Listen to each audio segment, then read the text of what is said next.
अनोखे रहस्य कहाँ से आया सुदर्शन चक्र? कहते हैं कि सुदर्शन चक्र एक ऐसा अचूक अस्त्र था कि जिसे छोड़ने के बाद यह लक्ष्य का पीछा करता था और उसका काम तमाम करके वापस छोड़े गए स्थान पर आ जाता था। चक्र को विष्णु की तर्जनी अंगुली में घूमते हुए बताया जाता है। सबसे पहले यह चक्र उन्हीं के पास था।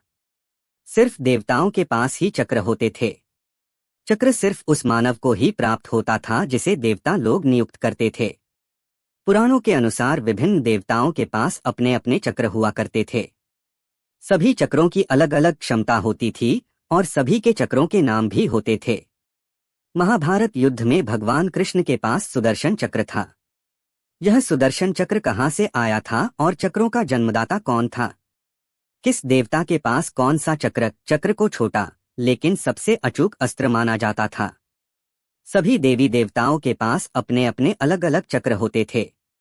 उन सभी के अलग अलग नाम थे।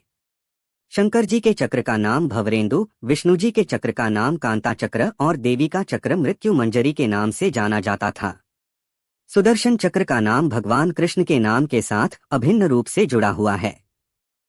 कैसी थी सुदर्शन चक्र की शक्ति? सुदर्शन चक्र ब्रह्मास्त्र के समान ही अचूक था। हालांकि यह ब्रह्मास्त्र की तरह विध्वंसक नहीं था, लेकिन इसका प्रयोग अति आवश्यक होने पर ही किया जाता रहा है, क्योंकि एक बार छोड़े जाने पर यह दुश्मन को खत्म करके ही दम लेता था। इस आयुध की खासियत थी कि इसे तेजी से हाथ से घुमाने पर यह हवा के प्रवाह से मिलकर प्रचंड वेग से अग्नि प्रज्वलित कर दुश्मन को भस्म कर देता था। यह अत्यंत सुंदर, तीव्रगामी, तुरंत संचालित होने वाला एक भयानक अस्त्र था। परमाणु बम के समान ही सुदर्शन चक्र के विज्ञान को भी अत्यंत गुप्त रखा गया है।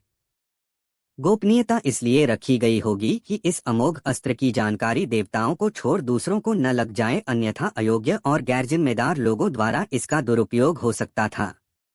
कैसा था सुदर्शन चक्र? बनावट और रंगरूप में यह चांदी की शलाकाओं से निर्मित था। इसकी ऊपरी और निचली सतहों पर लौह शूल लगे हुए थे। इसके साथ ही इसमें अत्यंत विषैले किस्म के विष थे, जिसे द्विमुखी पैनी छुरियों में रखा जाता था। इन पैनी छुरियों का भी उपयोग किया जाता था। इसके नाम से ही विपक्षी सेना में मौत का भय छा जाता था। किसने बनाया था यह सुदर्शन चक्र? यह खुद जितना रहस्यमय है, उतना ही इसका निर्माण और संचालन भी। प्राचीन और प्रामाणिक शास्त्रों के अनुसार इसका निर्माण भगवान शंकर ने किया था। निर्माण के बाद भगवान शिव ने इसे श्री विष्णु को सौंप दिया था। जरूरत पड़ने पर श्री विष्णु ने इसे देवी पार्वती को प्रदान कर दिया। भगवान श्री कृष्ण के पास यह देवी की कृपा से आया। एक मान्यता है कि भगवान कृष्ण को यह सुदर्शन चक्र परशुराम से मिला था। अधिक कहानियों के लिए चैनल को लाइक करें, शेयर करें और सब्सक्राइब करें।